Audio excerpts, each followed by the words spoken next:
Good afternoon, everyone. It is the Fluxcast. Thank you for joining us. As always, I am Matt Chalmers, and with me today is... Brianna Porter, how are we all? How you going, Brie? I'm good. How are you? I am marvellous, thank you. Just to pull back the curtain a little bit, we are past Freedom Day here in Sydney. Yay! And as we see in the news this morning, we are romping along Yes. to our 80% double vax here in New South Wales. So I am very pleased with that. Do you know that our local rate is actually like nearly 90% double vax now? Yeah, wow. We're in a really good area. Wild. It's been ahead of everything really, which has been awesome. Yeah, well, I've been a little late to the party, and I must admit I haven't had my double yet. I'm expecting it any day now. However, I'm very, very excited to have, most of all, the kids going back to school. I cannot wait. Yes, daycare has been back. It's been wonderful. I spent the day doing really boring things, but it was wonderful because I could go out in public by myself without children. It was like a holiday. Oh, that's wonderful. You know, shout out to all those parents out there. I know that that you'll be feeling the exact same way. Okay, today we are going to talk about closed loop arrangements. Closed loop arrangements and third party supply, because we think that those two things probably go hand in hand. Yeah. I think that this is rather topical. The reason I think that this is rather topical is because there at the moment is a large mail order clinic that is looking for doing what they a bit term of shopping. A supplier. Yeah, they term that a supplier. And, we'll cover that today as to, are pharmacies indeed suppliers, or are they something different?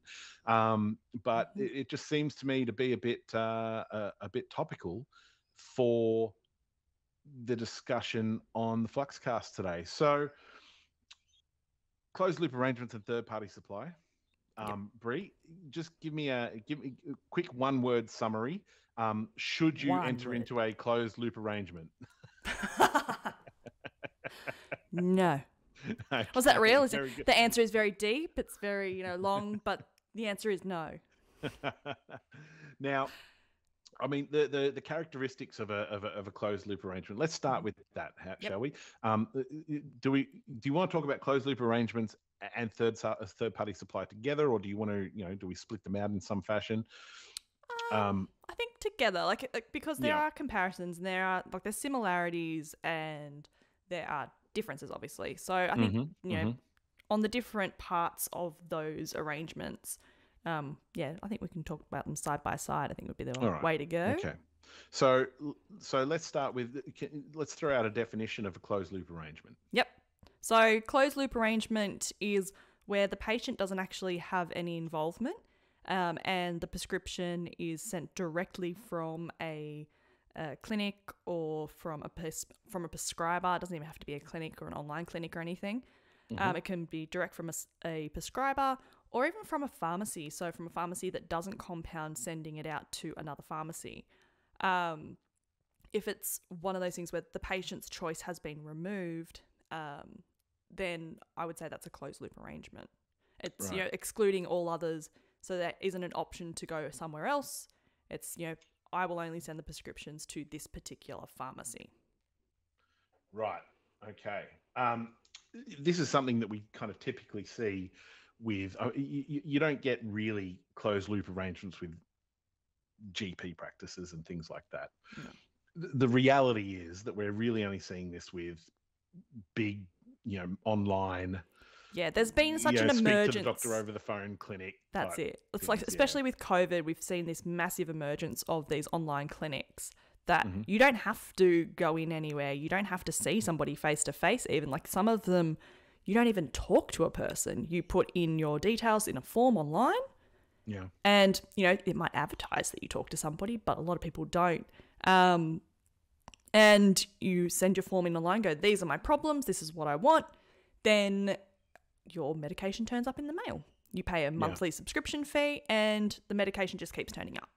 And, that's problematic on a few levels, I think. But yeah, it's definitely become, and I can understand it from a consumer point of view. I know I'm a big online shopper. You know, I do my groceries online. If I need stuff for the kids or for myself, I buy online. So, Yeah. you know, being able to access healthcare online makes a lot of sense, but it needs Yes. to be done the right way. Yeah. You know, there's lots of Yeah. ways that it can be done wrong.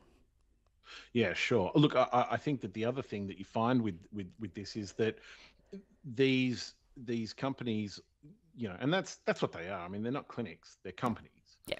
and they find, well, you will find that they have big budgets, Mm-hmm. and that they can advertise in a way that pharmacies and Well, they're even really marketing doctors companies. cannot. Yeah. At the end of the Yeah. day, they're marketing companies. Well, it's even what they can say. Yeah. You know, I mean, the standard for this thing has been set here in Australia by AMI, Yeah. right? I mean, we we all know that, and I've got no problem saying their name because they don't really exist anymore. So I've Yeah. got no problem saying their name. But we all know, we've all seen the billboards, we've all seen the ads. Yep.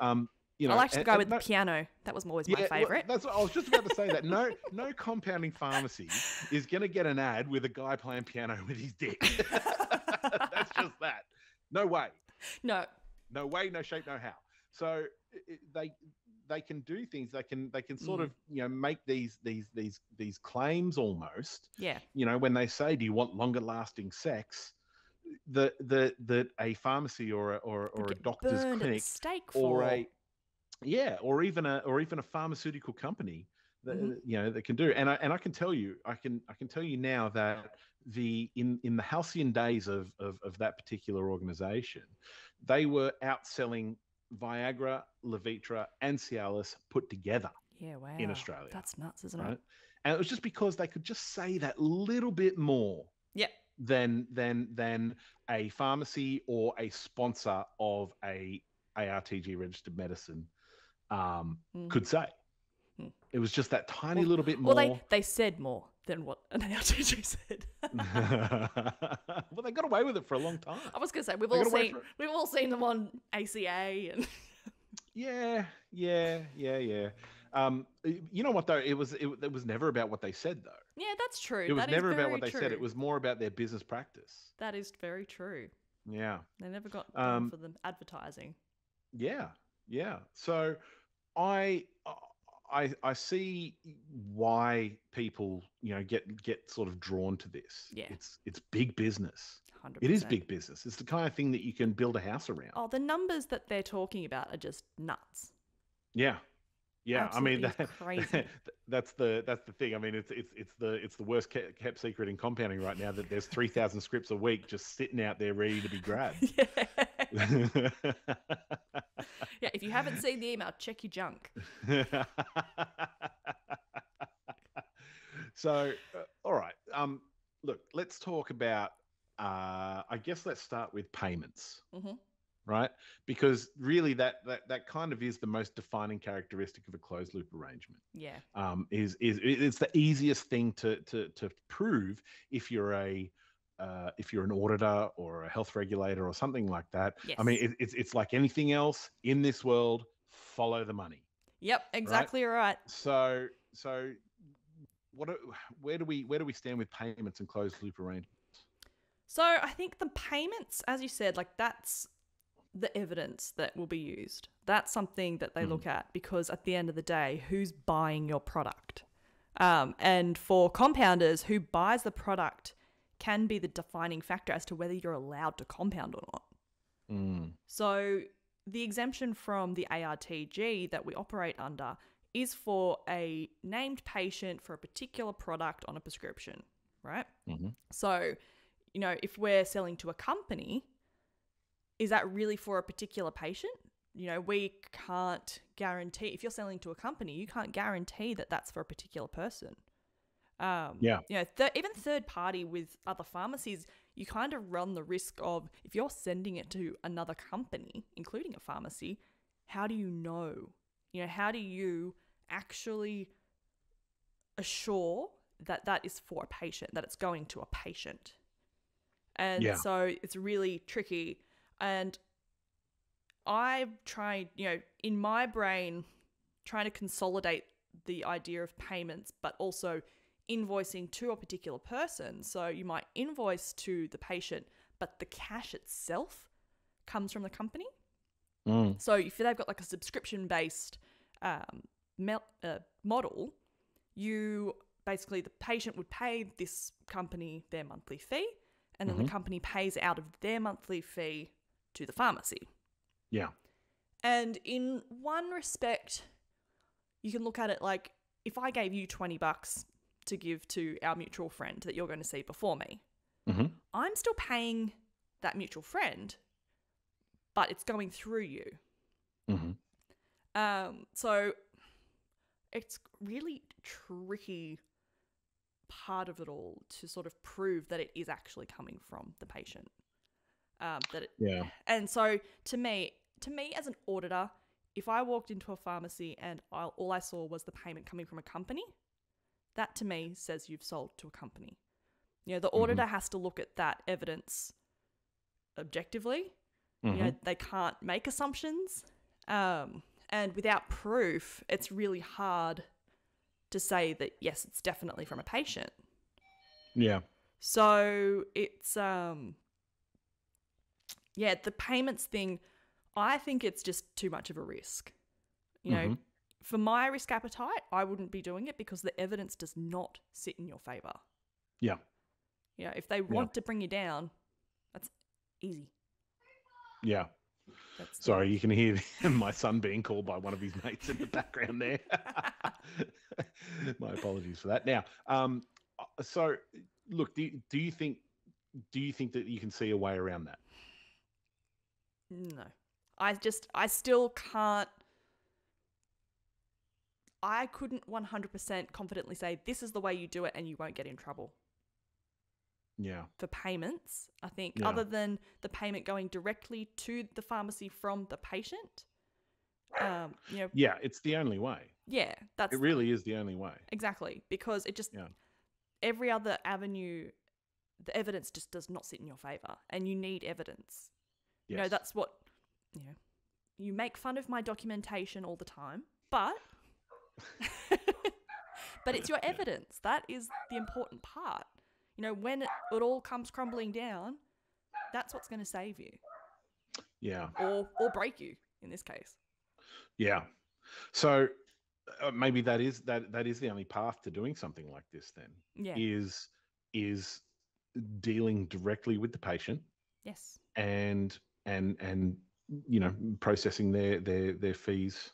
Yeah, exactly right. And like you do as a pharmacy, you have other obligations, especially as the dispensing pharmacy, you have other obligations that you really do need to contact the patient for. These models where you have no contact with the patient, they're not legal. You know, you can't, as a professional, you cannot fulfill your professional requirements by being involved in one of these no contact loops. Yeah. Yeah, and that's the thing. I mean, these businesses, they're so frightened of a patient going direct and all that sort of stuff. They want the control. They want to control absolutely every step of the way. And I wonder, like, there has to be a time where they won't be able to fulfill their requirements of the business without the pharmacist laying down saying, yes, this is how we're doing it. And you know, that's why it keeps going, because you do get pharmacists that feel the pressure that they're going to miss out if they don't do the wrong thing. Yeah. You know, they're going to miss that business. And we spoke about it last week. You know, it's such a risk for you. And that could be what closes your pharmacy at the end of the day. Well, I mean, you know, I know a pharmacist that was engaging in exactly this type of thing. And they were doing some things that probably weren't, you know, really that kosher. No, exactly. And it's ended up costing them in you know, much more than what they earned. Yeah, from doing that's it, exactly. Like, it can not only cost you your business, but the way that the penalties are being dished out these days, it costs you your career. You know, and depending on where you are in your career, what do you move on to? It's such a big thing that, you know, you might not be able to be a pharmacist. Yeah. Oh, 2 words, Breaking Bad. Yeah. You'd have to shave your head, get yourself a nice little fedora and a bus. Let me tell you, every now and again, I'll say that to a pharmacist, and let me tell you, every single time they're doing what every pharmacist that's listening right now is saying, right? That they all do the same thing. They look at me and they go, "That wouldn't be that difficult, you know."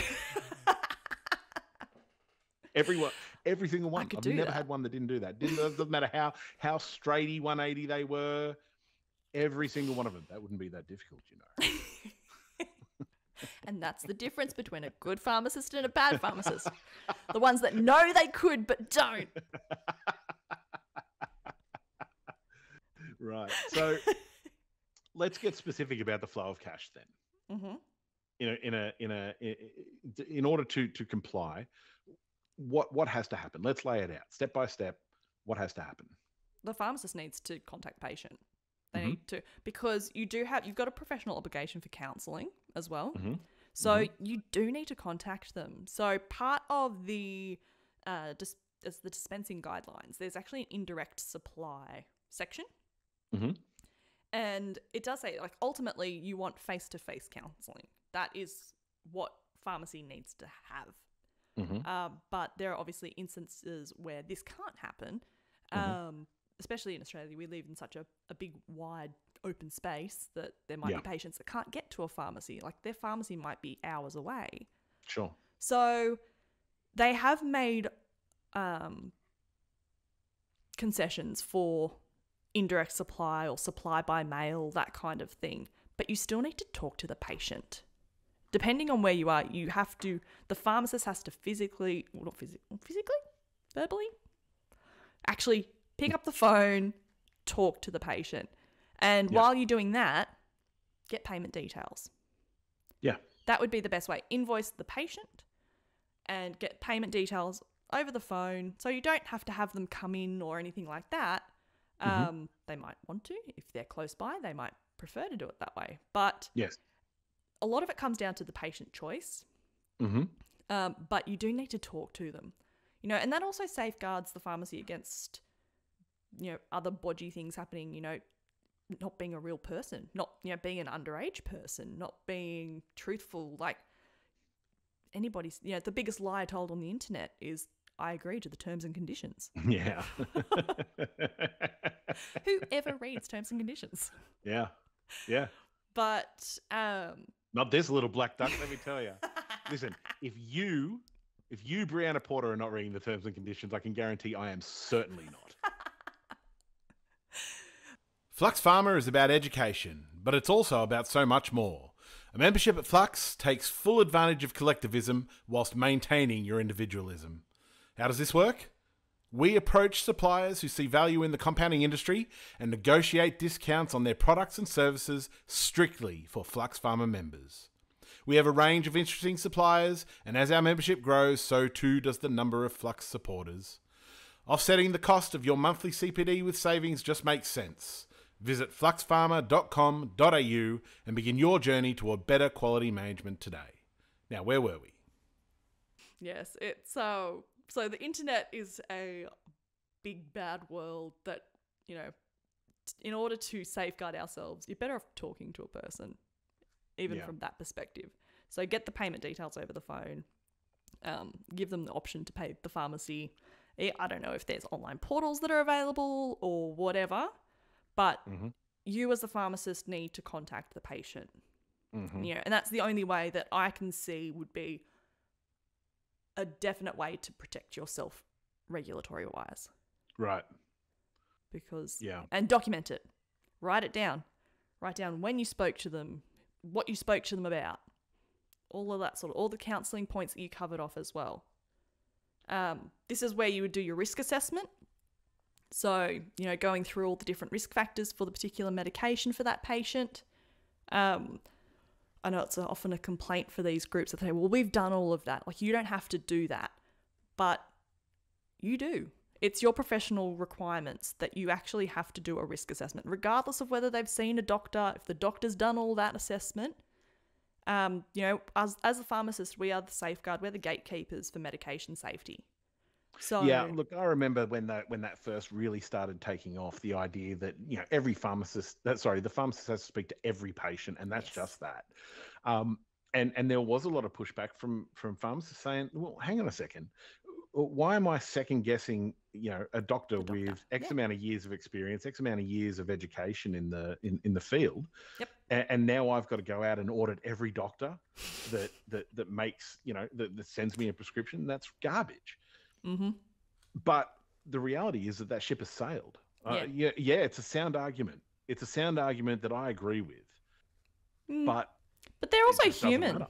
Like the whole role of the pharmacist is to make sure that that product going out is going to be safe. Yeah. And do you just trust that another person, like for your professional integrity, for your making sure that somebody doesn't get hurt, do you just trust that somebody else knows what they're talking about? Like we all know that you can have somebody who's been doing something for years, but they get lazy. Mm-hmm. They get complacent. Nothing's happened for years, so it doesn't really matter that much. They're not on top of it. So, or do you ask for the doctor's competency assessment? Do you ask for their CPD plan? Can you imagine how well that would go down? At that point, I think it's just easier to talk to the patient. Yeah, definitely. Imagine having that conversation with the doctor. That's great. Thank you for your script, doctor. Can I see a copy of your CPD plan? Just before I dispense this, can I just get a copy of where you were educated about this product? Thank you. just fax that over. Thanks. Yeah, that's it, with a signature at the bottom. It needs to be signed, dated. I need a photo of you holding today's newspaper. Yeah, that's it. That's what they're getting to. I mean, it sounds stupid, but hey, I come from the world of documentation and evidence, mate. That sounds great to me. We could have just profiles set up of all the doctors, and then when they expire, we get new ones. And I can see it now. Just terabytes of useless information. Yes. Cut down a forest or two. Yeah. Now here's a problem that I always that I constantly battled with, because one thing that I was and still am pretty effective at was going out and finding doctors to prescribe to our specific pharmacy, whichever one I happen to be working for. Now the fact is that there were pharmacies that could just do stuff that other pharmacies couldn't. Yeah.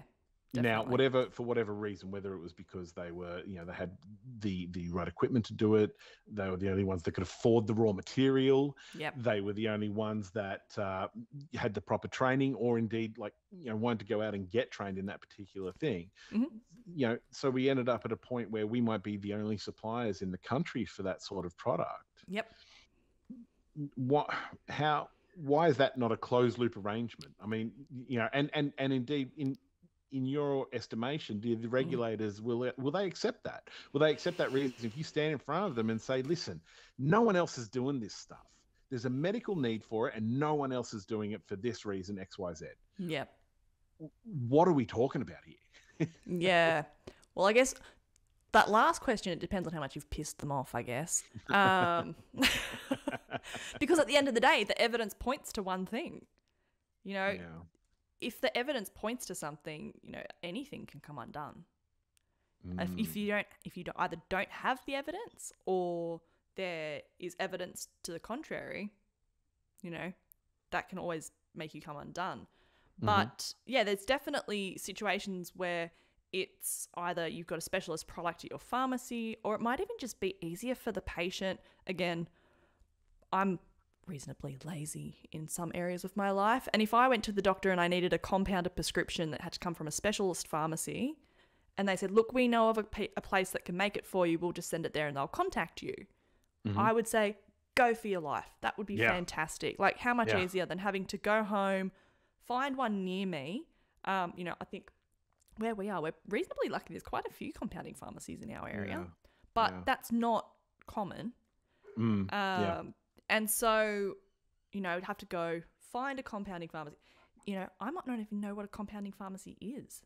As a patient, I'm in a very different position where I've grown up in compounding. But, a lot of people, when I say I work with compounding pharmacists, they look at me and go, with what? They Yeah. don't know what compounding is. Yeah. So that takes a lot of the work out for the patient. But at the end of the day, it has to come down to patient choice. So my advice would be, if you do have a prescriber sending prescriptions to you for whatever reason, is that they get some sort of consent documentation from the patient. Yeah. Like, so this could be like a little simple slip that says, you know, I, Brianna Porter, consent to Dr. Jones sending my prescription to the compounding pharmacy. Something simple like that. So do you think that that should be done at the doctor's clinic? I reckon, because, Yeah. you know, they're the ones that are with the they're with the patient. They're the ones sending the script. You know, otherwise the doctor sends the script, and then we call the person and say, hey, you know, we've been sent your script. Is that okay? And they go, no. Why have you got my script? I wasn't told my script was going there. And, you know, and that takes away that patient choice. You know, the choice needs to be made before it's sent.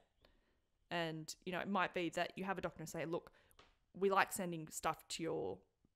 And, you know, the doctor could have that for multiple pharmacies. There might be a few different pharmacies that they like to send people to depending on where they've come from, or, you know, specialists might have people traveling from a long way away. So they might have compounding pharmacists in different areas. But they need to note that they've let the patient know that it's coming from them. And then, you know, let you guys know that, yes, we have got the patient's consent. I guess you could always have, again, people bodging that up and just going, yeah, sure, I asked the patient, it's all good. But we get to a certain point, you've got to trust people.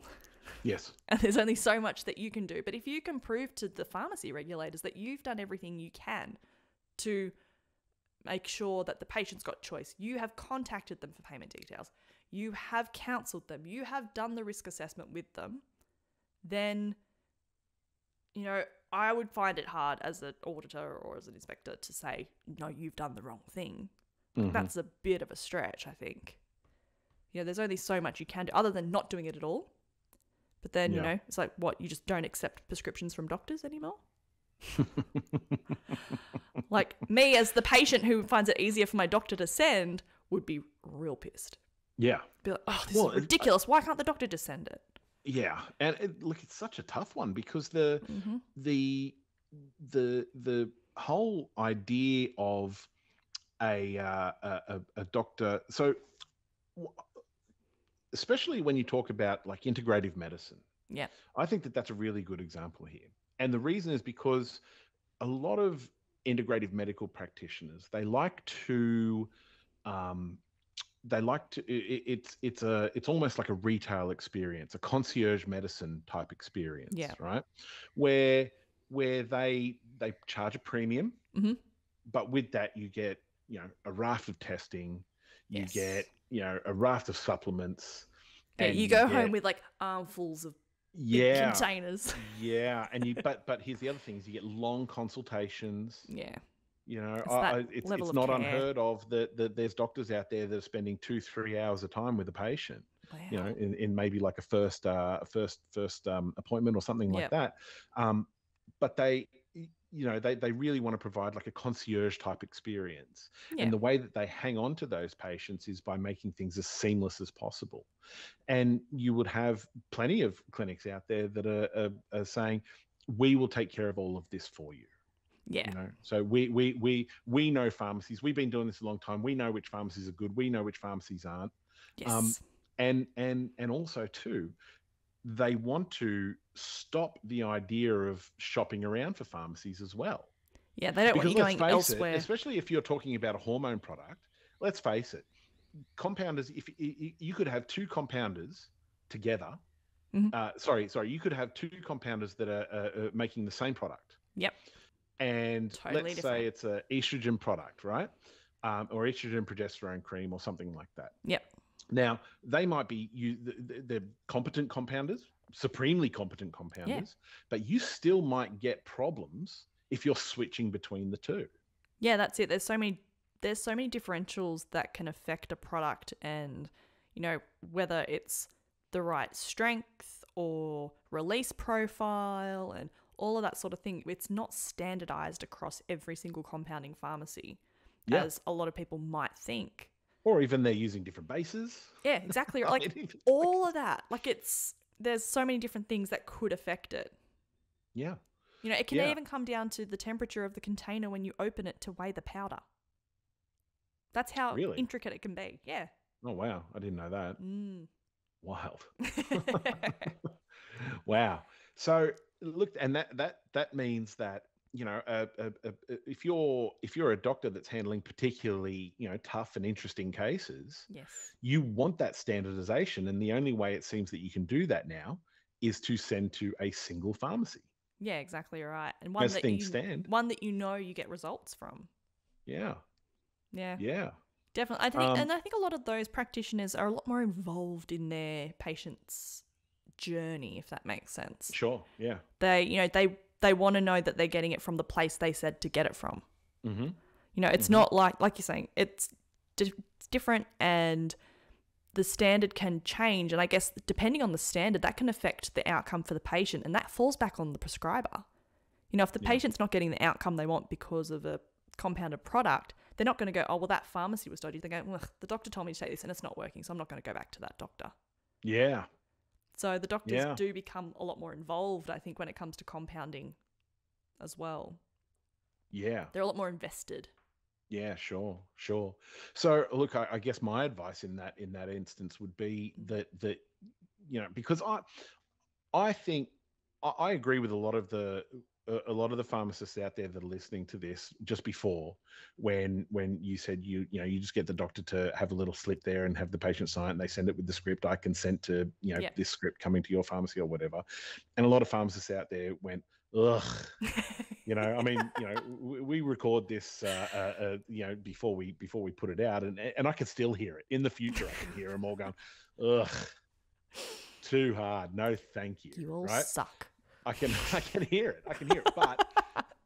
But what I can say is, in my experience, is those doctors that really are invested in their patient's care, are very likely to not have a problem with doing that. And I would encourage pharmacists to put those procedures in place. Just ask. Just ask.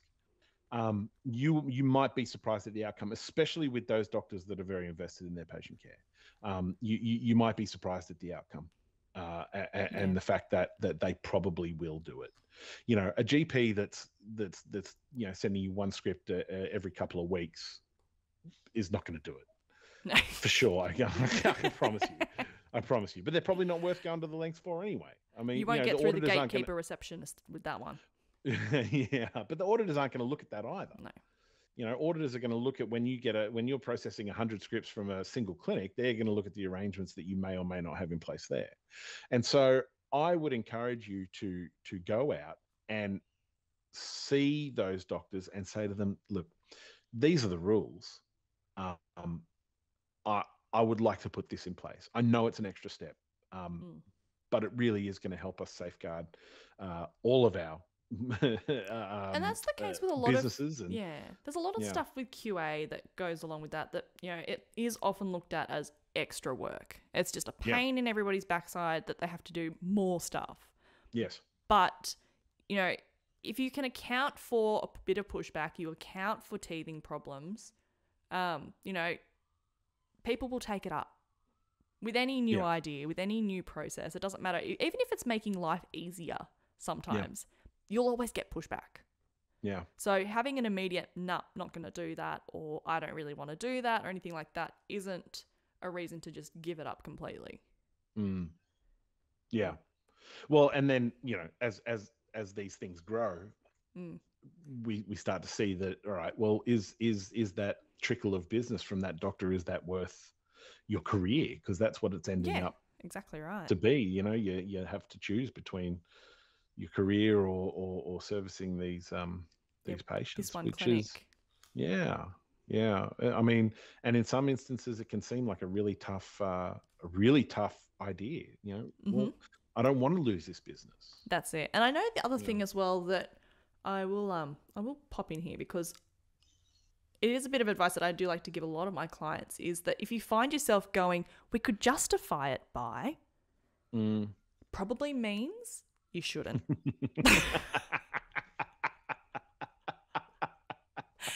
Because, you find yourself going, oh, but, if we said this, then it's probably okay.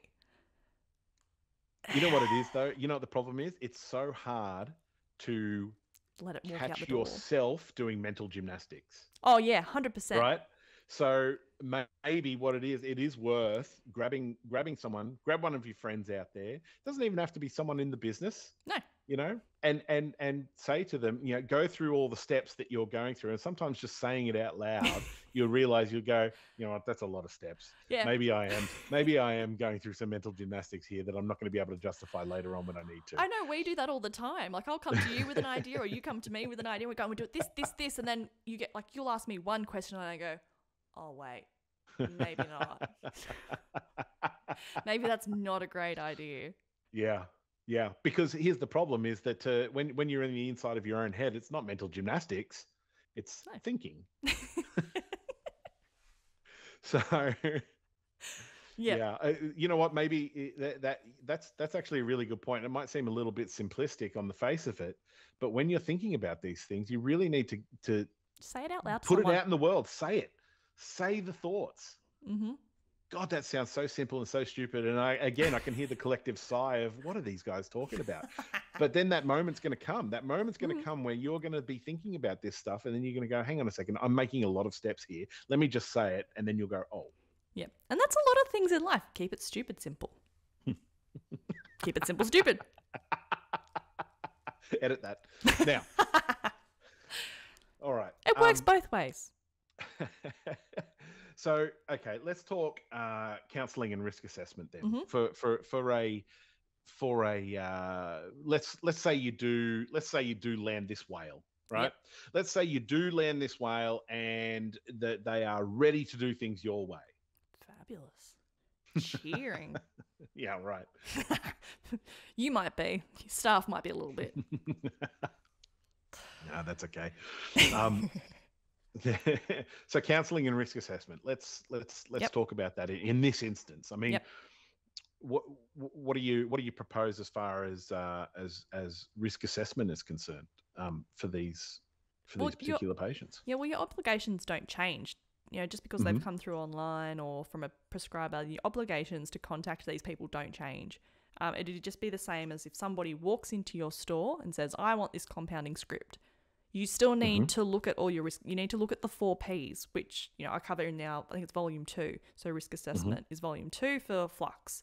And you got your 4 Ps, which is your patient, premises, product, and personnel risks. And so you need to look at all of those every time you get a request. So especially with the onlines, I would be documenting them.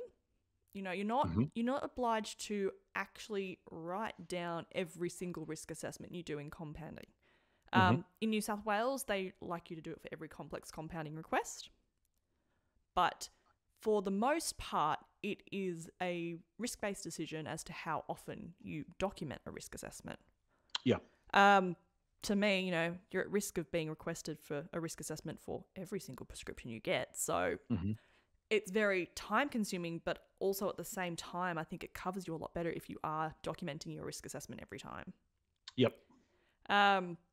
You can use, there's forms you can use. The PSA has a example in their professional practice standards. We at Flux have actually just tweaked that a little bit to add a few extra bits and pieces to make it a lot easier for you guys. So we do have a template for the risk assessment as part of the online CPD that we do. Yep. And we're going to have a live demo of how to do that too. Yeah, we do. So I run through it and all the different considerations and how you use the numbering scale and all that sort of thing. Because to a first timer, it can be a bit daunting. Yes. There's a lot of things you got to think about, and you just got to sort of just jot them down in a form, guys. Easy, right? Yeah, I think that live demo is particularly useful. Really, really does go into detail there and shows you how to work with these forms. When I adapted the form as well, I wanted to make it guide the pharmacist through as easily as possible. I wanted to make sure that it was clear to whoever fills out that form what they need to ask. Mm-hmm. Mm-hmm. So, so that's available to Flux members. But with the risk assessment, you need to be going through those 4 Ps. You need to, go through all the things, even medical history, find out if the patient's taking any other medications, Mm-hmm. Any other health risks that they might have, how old they are, all that sort of consideration, depending on the medication, of course. Then assessing the risk of whether it's worth compounding or not. Right. So, it might be that somebody's slipped through the cracks because they filled in an online form and not talked to a doctor, that they might have other medications that, contraindicate to what they've been prescribed. Yeah. So the risk assessment is a chance for you guys to capture that. The other thing with the contact that you make with these patients is the counselling aspect is super important because they haven't seen a person. Yes. Like they haven't even been to a doctor to explain to them. Like even if it's a cream that needs to be applied, how much do they apply? How do they apply it? What's the dosing aid that they're using? Is it going to be a syringe? Is it a pump? Something simple like skincare, for example. I use a compounded moisturizer for my skincare. I don't have any medical conditions. It's purely just to make my skin look great. Yep. And it's a pump pack, but you don't need a lot of it. So it's like a half pump that you have to do. Right. But there's nothing to say what a half pump is. That's kind of what I've gauged.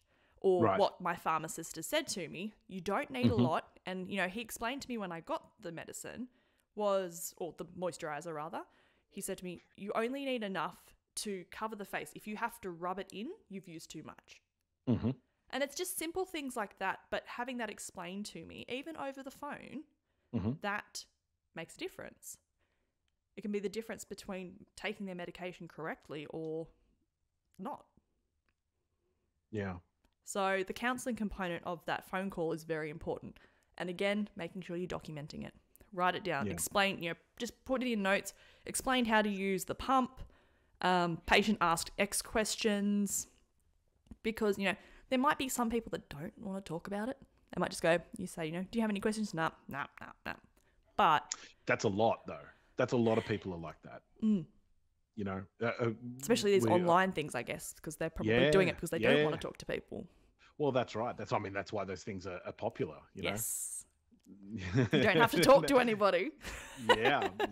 They don't have to. Yeah, they don't have to talk to anyone. Or if they do, it's a faceless person. And that's it. And I guess some of these things are things that they're quite embarrassed about. Yeah, and I guess that's something that you should be mindful when you are talking to these people is that they probably are embarrassed. Especially in the case of like AMI, for example. What guy wants to have a chat with a female pharmacist about their erectile dysfunction medication? Yeah. Probably not. Really uncomfortable. But, there's things that you can do, as a healthcare professional, you guys are trained for this, to put that patient at ease a bit more. And be considerate of the fact that, an erectile dysfunction patient probably doesn't want to talk to a female pharmacist. So if you've got a male pharmacist available, utilize them. Yeah. Just bits and pieces, or, vice versa. You might have, a woman who's looking for some sort of fertility assistance. Probably don't get the old guy to call her. Yeah. She probably doesn't want to talk to somebody like that. Yeah. You're better off getting a female pharmacist to talk to them. If you don't have that availability, then it is what it is, I guess. But at the end of the day, just being mindful of the people that are that you're calling. Yeah. So it's not just like a business. It's not a shop transaction. It's still a healthcare call. So yeah. So look, here's a question without notice. We didn't cover. You this love these ones, don't you? I do so much. Yeah. So there are. And this is about sort of risk assessment and documentation for a product that's being used in clinic. Okay, so you're received a script for a product that is for essentially for practitioner use only. Yep. The product goes to the clinic and it is to be used by a doctor or nurse or someone in the clinic on the patient. What are the and these things just exist. There's no getting away from it. These things just exist. Definitely. What are your thoughts as far as documentation of that sort of thing is concerned? That's a hard on the spot question. Sorry. You suck. Yeah. So obviously, medicine safety, there are some things that you don't want going to a patient. I would still make sure that it's labeled to the patient. Make sure that it's for a named patient still, because that does come up a lot where clinics might order things for clinic use and try and use the same pack on multiple people. Yeah. So I guess for those sort of requests, you need to be making sure that you do have a named patient, that the dose that's been requested is suitable for use in one patient. Because, if you've got something that you would be giving, normally give 5 mils to one person, and the clinic says, I want you to dispense 50 mils for John Doe. That should send up a red flag. Yeah. So, but just, making sure that it's all documented. I would still be contacting the patient. Can you hear the cat scratching in the background? No. Okay, good. Good. She's busting her guts to get in. So I would still be contacting the patient. Right. We still need to do risk assessment. You still need to make sure that it is a suitable medication for that patient, regardless of whether the prescriber is utilizing it on the patient or not. And I think that definitely will be a point of contention with a prescriber, because it kind of looks like you don't trust the prescriber, and you will probably get a bit of kickback. Well, I'm putting it on the person, so why do you need to contact them? Yes. But you still have a professional obligation. And that's what it comes back to. At the end of the day, a lot of these things, it's not actually about the doctor. It's not about them. It's about you as a pharmacist and your obligations to risk assess and counsel patients. So, but the way that the counselling would go would be that this product is going to be applied by your doctor. You would give them information as to why that's happening.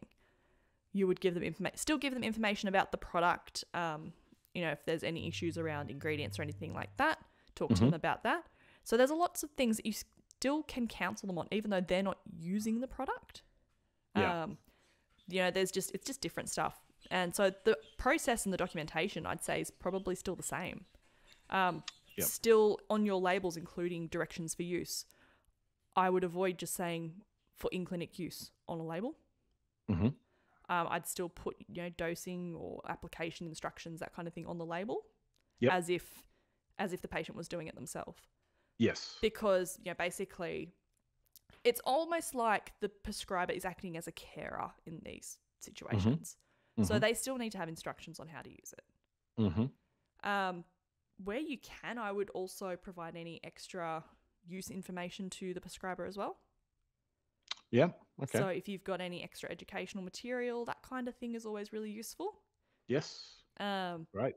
Just making sure that it's clear. And that comes down to, with counselling, providing written information where you can. Yeah, that's a pharmacy board guideline requirement. Yeah. And so I guess in these instances, you're not only counselling the patient, you're also counselling the prescriber, because they're the ones using the product. So that would be the difference in that scenario, I think. Okay. Yeah. Does that answer your question? It's getting there for sure. Last thing, Not and then we're going to get out of the here. cuff, right? Last thing, and then we're going to get out of here. Just look, the idea of being a supplier. I mean, this email that's flying around it starts with, "We are looking for a supplier." Red flag. What are your thoughts on that? To me, that just sounds like they want you to act as a manufacturer. You need to be very, very wary of people with that mindset. At the end of the day, you work under a manufacturing exemption. You are not a manufacturer. And there's a lot of things that you can fall down on if you act like a manufacturer. You know, they expect lower pricing because of volume. Yeah. But you still need to have named patients. Yeah. You can't just be doing volume discounts. It's not, you know, you're not making stock.